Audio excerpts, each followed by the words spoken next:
So mga tropa pits, first day na Ramadan ngayon. Ay bakit pa pala ako nag-ano? Yung voice over ko naman to.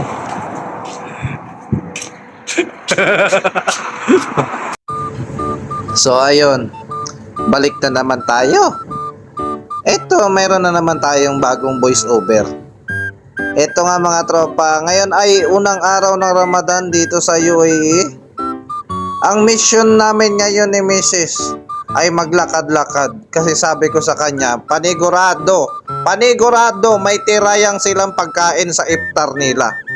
Sa mga di nakakaalam dito kasi sa UAE o sa ibang mga bahay dito sa Middle East, sa labas ng bahay niyan meron niyang fridge.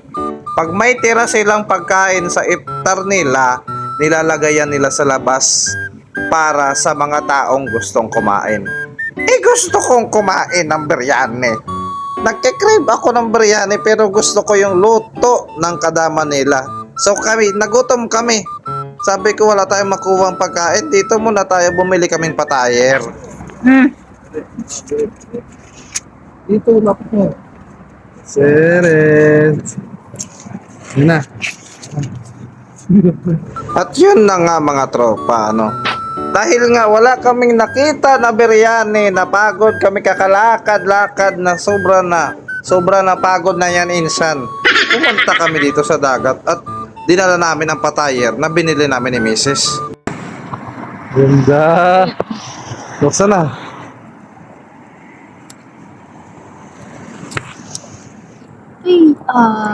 Yan na, kaya ayaw ko dito eh. At yun, Tom Jones na nga kami. Napagod na kami ni Mrs. kakalakad. So kumain na muna kami ng patayer dito na binili namin doon sa may nakalimutan ko kung anong pangalan nun. Basta kumain kami dito sa Cornets kasama yung mga tropa namin na to. Video kayo sa akin. Ingwing. So ayun nga, syempre, naawa din ako sa mga pusa na yan. Binigyan ko sila pagkain kay naalala ko dati nung pusa pa ako, walang bumibigay sa akin pagkain. Kaya pinilit ko na lang maging tao kahit na hindi ako mukhang tao. So yan, nag-video lang kami dito pagkatapos namin kumain. Tapos dumating ang hindi namin inaasahang pangyayari. Dahil umuwi kami, naglakad kami, eto na nga ang nangyari.